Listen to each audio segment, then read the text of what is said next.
As legal reformers, we recognize the abuses within the legal system that causes litigants to pay out of their resources, and rarely do lawyers and arbitrators subject to those kinds of penalties. That's just unjust, un-American, and unfair. While trying to get justice, you discover you were wrong. Then you find the only response from the legal system is paying more into the same system, and maybe, just maybe, you'll have a remote chance for your justice. Well, no, sir, you may not have your justice today. If you are not a legal reformer, please recognize the game is rigged and that there is a very deep state in our legal authorities. Well, first you got to comment on that. Good? Nobody knows who I am. Oh, I didn't say who you are? I know who I am. They don't know who I am.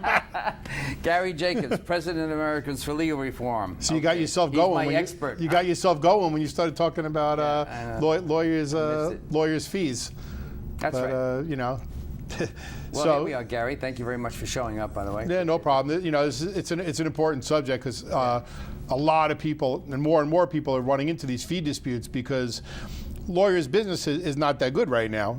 And I'll tell you why. A lot of the lawyers used to do personal injury, and that was a great field because cars, number one, cars were not that safe. Right, before airbags, before shoulder harnesses, before side anti-collision, a lot of accidents, a lot of people getting severely hurt. Automobile regulations. That was where the big money was. Also, the insurance companies used to just pay these claims out because they were giving crazy awards. So you get these ambulance chasers or some good lawyers. Don't say that too loud. And they would file the lawsuit, and even for no injury, they would say, give me, let's take 20 grand and I get my 1/3 and you go. But that business stopped because cars are safe, right? So that business is way down. Also, insurance companies started fighting back now, and they don't settle so easily on a frivolous the case. Big squeeze is on. So a lot of these lawyers say, hey, let's get into family law. That's a great place to make money. Very profitable.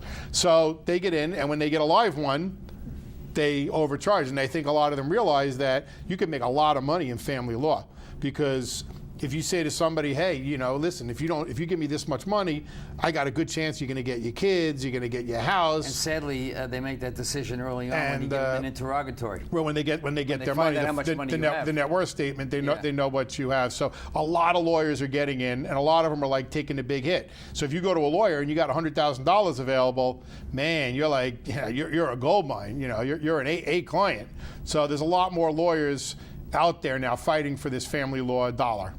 Yeah, I didn't look at that in my research when I was getting ready for this program, but one thing I did notice is that the lawyers have a self-protecting scheme going on how they can protect their... But don't they always? Right. And I just want to let let the public know. I mean, everybody, so many industries are regulated by the government, by the FDA, by the all different regulatory things. We all know the old saying, the fox watching the hen house, right? This is exactly what this is. Who's looking over the lawyers? The Bar Association. That's a club of lawyers. So you think this is the same basic thing? Yeah, of course. It's a totally rigged system. There's very little regulation, and then forget about the Bar Association. Let's say you say, well, screw the Bar Association. I know they're going to do nothing. I'm going to file a complaint with the New York State Office of Court Administration. Yeah, whatever. They're all lawyers. Judicial accountability. Well, they're not judge for the Attorney Review Board. They don't do anything. These are all the lawyers out of their friends. You're going to the same golf club and saying, hey, I don't like the way this guy plays golf. You're out. You get no shot. And if you take it to court, what happens? You're going in front of lawyers. If we do any one show in the future, I must insist that we do a lot of research for that and do that one particular idea, that there's no way to manage the lawyers themselves. We have this, like a civilian review board. We need a legal Right, there should be a review. Board. I mean, they fake it, and they say, well, depending on the fee amount. Well, that's what most of the corruption is. It's on that side of the equation. Right. It's not out here in the street. Listen, We're too busy making a living. If you would call, if they would. So what the topic is attorney fee dispute resolution, and a lot of retainer agreements. They don't want to end up in court. the lawyer, right? Because they're smarter than us. They know court's not a good place because not because they don't can't make any money while they're battling out there. Yeah, not because they don't think they're going to win, because they know you could drag it out for so long and keep them in court. They don't want to be embarrassed in front of their peers. They know that if a judge is on the record and is a court reporter, everybody's got to follow the rules. When they find that out, they went to arbitrators. Though. Right. They found that arbitrators more or less. So what they do is a lot of these agreements say before you go, you'll agree to go to a fee dispute resolution, which is run by the bar. Actually, not only is it run by the Bar Association, they hold the meetings at the Bar Association. Just so there's no confusion there, you're in their house, right? So that's the and people have asked me for years, what do I do? My lawyer ripped me off. Well, no shit, right? That's not uncommon. Let's just start with the premise as far as I'm concerned. How the hell does a lawyer representing somebody in a divorce charge $450, $500, $600 an hour? These aren't people who are saving your life. Making it worse for you. A brain surgeon. God, that guy deserves $600 an hour, right? He's doing delicate surgery. A heart surgeon. A doctor, a surgeon. And listen, or even to some extent, let's just say a teacher, right? They're responsible for our children's future. And many times we don't pay them a lot of money, but we're paying a lawyer, many times a scumbag, blood-sucking lawyer, $600 an hour. That's effed up. Yeah, sure. But anyway, so let's just start with that premise. That's I think okay, they're all overcharging you. How did this get to the point where lawyers? I mean, I've brought people to lawyers because they had the ability to make those. But bets. I've had people I brought to a lawyer and they go, listen, I have the money. Can you help this guy out? He doesn't have a lot of money. Well, Gary, it's tough. My regular fee is $500 an hour. I'll give him a deal for $300 an hour. Well, can you do it for $100 an hour? I can't do it. When you can't do it $100 an hour? I know. You're in the courtroom anyway. You're standing around most of the time. What do you mean you can't do it for $100 an hour? It's been one of my most frustrating things. So the people that I knew that were advocates before they became attorneys, and there's several of them that I know, when they became an attorney, you think that maybe, you know what, I know what it's like to be an advocate. Right. I was in the soup. I'm going to see if I can set up a way to multiply this $100 or $200 an hour. Let me start there and get more people. Right. So not Help making more a numbers people. game, but help more people. Right. But no. Yeah. Well, they get, they're in their own world. But they're in their own world, so they lose touch with reality. You got people who are coming in that are willing to pay anything to save their family and to get custody, and they lose track. They throw out these retainer numbers like they're nothing. 5,000, 7,000, 15,000. They have you with the noose around your neck. That's why. But also I think they just lose touch because everybody's doing it. So you are who your friends are, right? So if all your friends are doing it, you think it's okay. But it's interesting that when the court, when the court appoints an attorney, whether it's an attorney for the child, whether it's they're giving you a lawyer because you can't afford one, or they're giving you an 18B lawyer, an 18B lawyer gets $75 an hour. Guess what? They're able to work. What a shock! Yeah, how do you they like can that? work at $75 an hour. So there are Very attorneys unhappy, I'm sure, do but it. what are you going to do? But they're $75 an hour. I mean, I'm sure many viewers would like to make $75 an hour to stand around the hallway. Sure.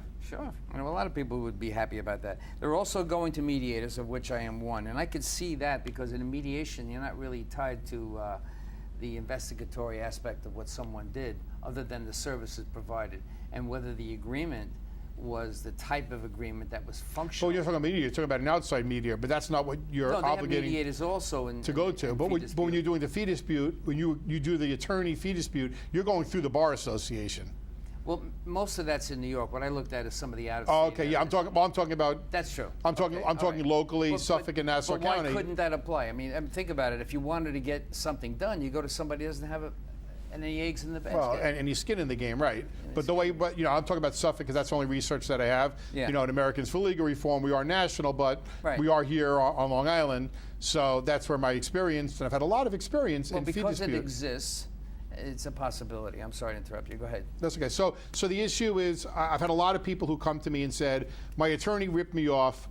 I want to go to fee arbitration and I want to fight it. And I tell them you got an uphill battle because they just don't rule against the attorneys. I mean, they got to see these people in court all the time. So they just don't do it. And they have all their standard things like your retainer agreement says that if you have a problem with the bill, you'll notify the attorney within 30 days. Well, what if you're a month away from your trial and, as often happens, your attorney rips you off? do you call the attorney and say, I have a problem with your Before bill? you're going to go in and have Miss help. Friedman, I have an attorney course with not. your bill. You're not course going to do that because your course not. attorney's going to be pissed or they're going to dump you. Absolutely. So a lot of times you get to the fee dispute, they go, well, why didn't you say something sooner? I have an idea. Maybe this is stupid. I don't know. Why can't you have your fee agreement or the retainer reviewed or rewritten by you? Yeah, they're not going to do it. They want their standard retainer, which is built to protect them, right? I'm just saying we should do stuff like that. We should push for it because if it's your life, it's not.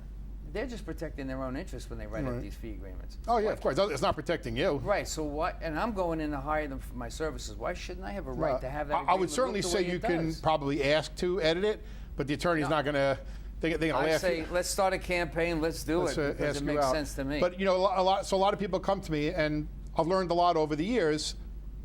Although everybody's lost, but just recently I had a case where somebody, a member of Americans for Legal Reform, Keith Tomzik, had an attorney who really took advantage of him, Sari Friedman, well-known father's rights attorney, and she's a very capable attorney, but she has a reputation for getting everybody's money, and then they get ready to trial, and she says, goodbye, I'm off the case. You're out of money. And this is her reputation. This guy said, I don't care, I'm going to use her. He uses her, she does a great job, he runs out of money.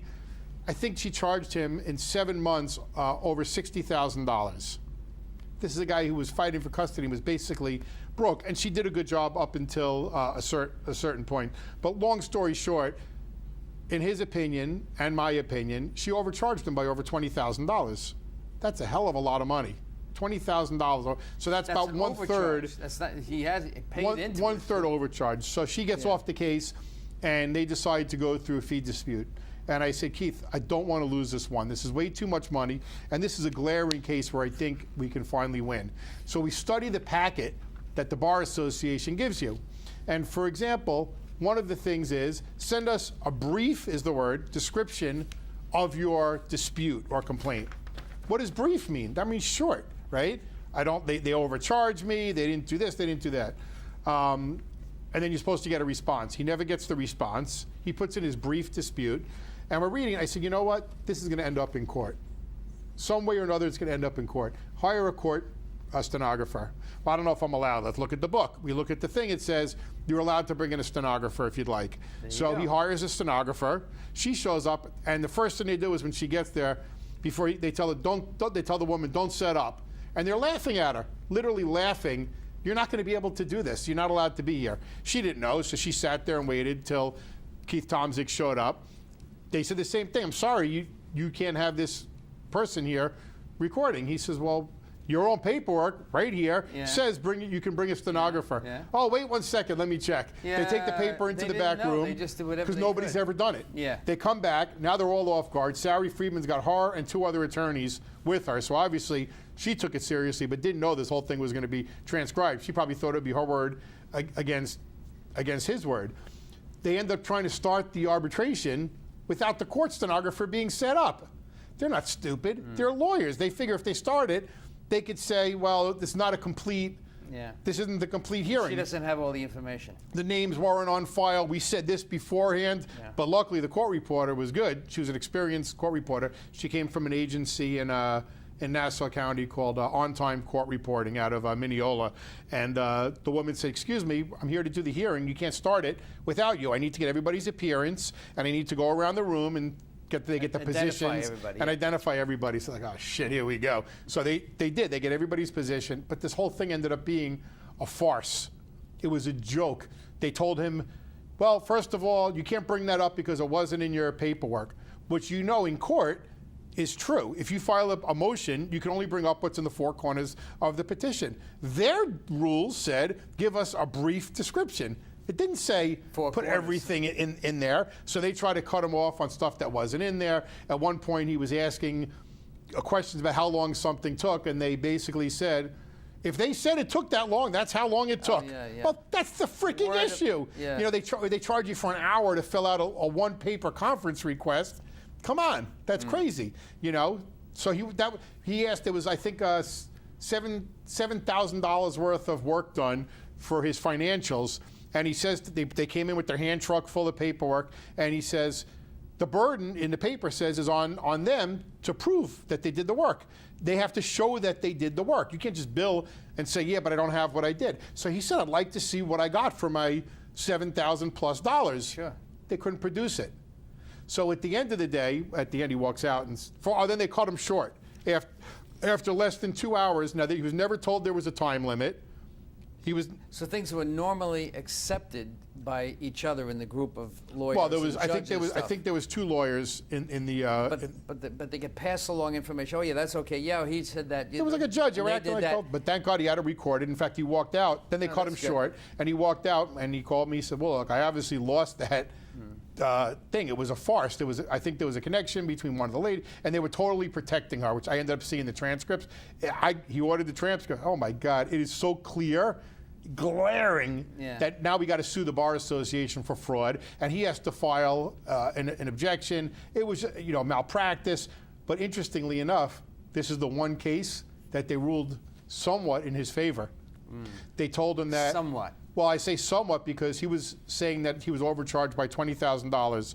They gave him $10,000, which meant that he didn't have to pay $8,000, and Sari Friedman has to write him a check for $2,000. right, yeah. And I think they did that on purpose because they figured, okay, if we got don't give him anything, our shorts are down here. well, We if you gotta don't do give him something. anything, he's going to go.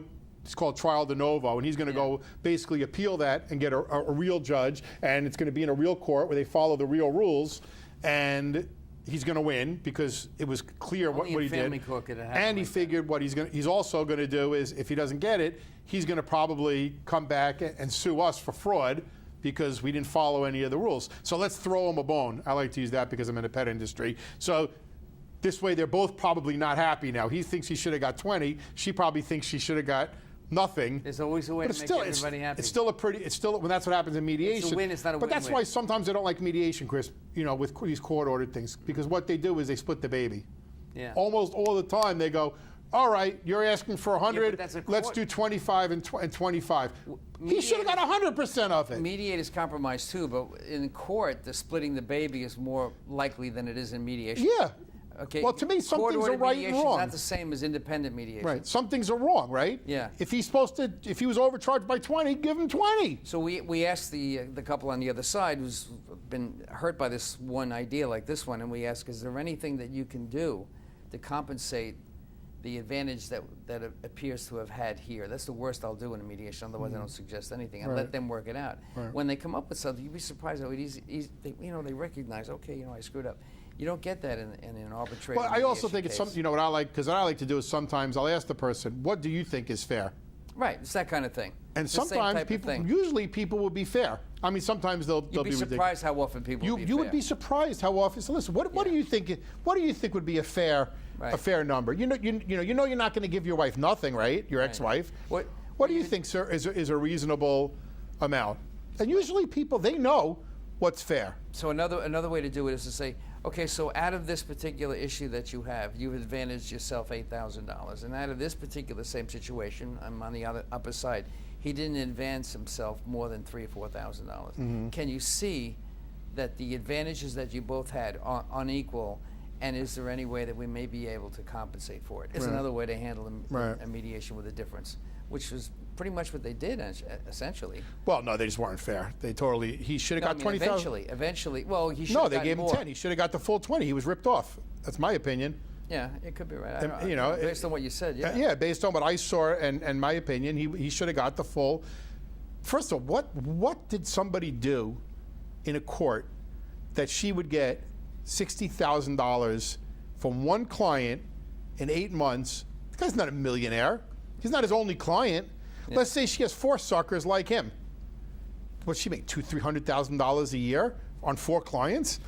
It's crazy. What about this is a subject for another day, but of maximizing how much you can get out of wouldn't that hustle? Well, the court I case think down? there should be a fee cap. Fee cap, yeah. You know, because right now, there's no incentive for a lawyer to. People tell me, well, I'm going to this lawyer because he's a great lawyer. Where's he located? 666 Old Country Road, by Ruth's Chris over there. He's in Garden City. Well, how much do you think his rent costs at 666 Old Country Road? Couple grand a month? Got a beautiful office. How many people are in the office? What kind of car is he driving? He's driving a Mercedes, Where do you think that money comes from? You want to know who a lot of times the good lawyer is? The guy who has no money. The guy who doesn't have all the help because he settles his damn cases. You don't get rich settling cases. You don't. You get rich dragging them on and bleeding people. That's right. That's how you make money. So to me, I'm not impressed with somebody who's got a big office, and big staff, and a fancy car. So besides this particular case, and I know exactly who you're talking about, what other cases have we come across that are similar? Do you know? Well, I just had some. Again, I've had a lot of them that gone in, but the people have gone in without a court reporter. So people feel like they're what do you want to free do step by step? How will you advance? to do whatever they want. So I say, number one, when you go in, read the book to the T, and even if it says brief, give them more than brief problem with the complaint. Let them worry about editing it and down. let them say it was too much. What's brief to you might not be brief to me. Always, always, always, what I learned from this is bring a court reporter, bring a stenographer. You got to pay them for the time. Chris, this guy did it from on-time court reporting. It cost him $150 for an appearance. If he decided that he liked the way it went and didn't need to order the transcripts, He that only would have been the lost end. $150. That's it, sure, of course. That's 15 minutes with a lawyer. I don't have any idea how much it costs. I would assume a little bit more than A that. lot of but people okay. would have thought it would have been a lot. it's So $400 or always, $500. always go in there. Now everybody's very careful about what they say because it's all on the record. They say in the papers, if you'd like, you can bring a recording device, but you have to bring 2 recording devices. What about the court stenographer? I thought that they. Well, I'm saying if your choice is you can either bring a stenographer or you can record, but if you record, you have to have 2 recording devices, and when you leave, you have to give them 1 copy. My problem with that is, what if there's an issue with what was said or you couldn't hear it? Recordings aren't always clear, especially in a situation like this where people talk over one This another. is when a court report, a stenographer is not available. Right, that's your choice, right. But then what would happen is if you want to transcribe your recording, now you have to go to a court reporting service and they charge more than double for one that was done on a recording. So it just sets the tone. Yeah. To go in with the court reporter, everybody is very careful. They're on their goody. They're on their best, and they may not like it, but they're on their best. They're on their best that's behavior. the way it should be. When I looked at some of these fee dispute, there was a whole series of instructions that you had to go through. There was notices of a client's right to arbitrate, and then notices of a client's right to arbitrate with a refund of attorney fees or over attorney fees. In other words, there were different types of Well, most fee of this thing disputes. is. But here's what I tell people: listen, most people are a lot of times they'll show me a motion that their lawyer did, and they're like, "Man, look at this thing! My lawyer did a great job." Yeah, I know. And I read it and I go, "This is a canned." Doesn't it make you sick? This is a canned thing. They've had the same motion for 20 years. They didn't look up the case law. They've had the same motion for legal fees. Doesn't it make you crazy Right. to see For them give pendente automatic lite. approval of their attorney? Automatic. They change the names and it takes no time. So one thing to think about is how long did it take you? In this case, like one of the things was she said to do research on something. And so, wait a minute, she's been a lawyer for 35 years. She needed to spend an hour and a half researching this basic case law. We've done it 10 times this year. Come on, already, and you yeah. could have found out that another client had the same. Listen, if clients would all talk to each other, they find that many times these attorneys use the same motion. That's why a lot of times when you read the motion and they go, "Look how great this is, my attorney, blah blah blah blah," and then I go and I read the case law. There's nothing to do with their specific. It hurts them sometimes. Yeah. But they just use a canned answer and change the names. Case law is terrible. Not always, doesn't always apply. In the basic principles section of a dispute, lawyers are entitled to fees only when they are discharged without cause. Only when they are discharged without cause. If they are discharged with cause because they violated the New York rules of professional conduct or committed other misconduct, the right to fees is forfeited. Ah, I know. That's because they crazy. violated the New York rules of professional conduct, the RPCs, or commit other misconduct, their right to fees is forfeited. I didn't know their right. so they lose. But who decides whether they violated it? Yeah, you know as well as I do. It's like the Judicial Review Board. Yeah. I tell people, you know what? There's Yeah. not many things in court that are free. Send in the damn complaint about the judge. It's going to be tossed. I'm telling you right now, you're never going to ever get anywhere with an attorney or a judicial complaint. But still file it. It's free because you never know. One day, that judge may be indicted for something, and at least you've preserved your record and said, look, I filed this dispute like a class complaint action. You could be years part of ago, something years and now after. I want to go back and open up my case because it's been proven. So I did it against Marion McNulty because she was a corrupt piece of shit. She was a horrible, anti-Semitic, man-hating, father-hating, biased, corrupt judge. And unfortunately, I've heard from 50 or 60 people who've said the same thing. So Listen, we know the same I am judges just telling over you, and yeah, over. we see the You know, same thing. whether it's Hope Zimmerman, whether it's Judge Leo in Joseph, Suffolk County, Judge Cheryl Joseph in Suffolk County. Gargiulo. Yeah, I haven't heard him, but I get the same people come with the same 5 judges all the time, where there's smoke, there's fire. These people usually don't know each other, and they all come with the same stories. Do you know And the what- same lawyers too, right? They come with the same lawyer complaints. I'm very good friends with many lawyers who have never had a fee dispute, never. But then I know other lawyers, they're marched in there all the time. I wonder, you know, like we should be monitoring that. We should keep a record of in all our those spare people. time? No, not me and you. Yeah. I don't have any spare time either, but you know, some people just monitor. Well, the that's why numbers. social media. You know what I tell people when they're looking for a lawyer? I don't know all the lawyers on Long Island. There's a ton. I know the really bad ones. I know the really good ones. But Google it, because when somebody's pissed off, they're going to You put look it. at the G for good, or Well, look at the they're B going to for put bad? it. They're going to put it on the Roving Room. They're going to put it on Yelp. Long Island Backstory Oh, might do they a should show hear that. on The them. audience should hear that. These are places to go that would give you information. about the Avo, lawyers. right. Now listen, there's always going to be good ones because whenever there's a bad one, the attorney has his friend put a good one up. So, but look at listen, if you put in an attorney's name and he's got 5 or 6 people saying this lawyer screwed me, Yeah. good chance the lawyer audience screws should- people. The audience should know that the bulk of the complaints in the legal system come from the matrimonial Oh, sector. yeah. So where we are seeing matrimonial cases over and over again, these are going to be the kinds of cases we hear. When you look at the record, you're going to find the same thing. They are matrimonial cases Almost for all the the most time, part. because that's where you can take advantage of person. Yeah. But it's funny, like, and I compare it to funeral homes. When people, this is the same thing, right? People are devastated, they're so sad, and funeral Get homes. you an emotional worst. Right, funeral homes have a lot of regulation because if you go into a funeral home and you just lost your loved one, your father, your son, your mother, somebody you really love, and the funeral home looks, and you want the best for your parent. I'm gonna for $60,000 this beautiful casket. There's rules that they can't take advantage of people because they're so vulnerable. Well, wouldn't it make sense that there should be rules? You can't take advantage of people when they're vulnerable, when they're getting divorced, Hello. and they're losing their marriage. There's no protection for those They're people. losing their children. Yeah. They're losing their They're house. going to lose custody. It's going to cost them the rest of their Shouldn't lives. there be some protection, Chris? Yeah, I know. It's the worst possible Nobody place protects you can them. be. In the last minute that we have, it's actually less than a minute now. This program went so fast. Let's give us a 1, 2, 3 step on what to do when faced with fee. If you feel that your attorney overcharged you, or Well, the best thing to do is what I tell people to do is document it as you go. The rule says you have to do 30 days, but don't totally piss them off. Just send something. Just say, dear such and such, Don Schlimbaum, I have a problem with your billing on your bill, and I'd like to discuss it with you. Now you just preserved that if right. you have an issue.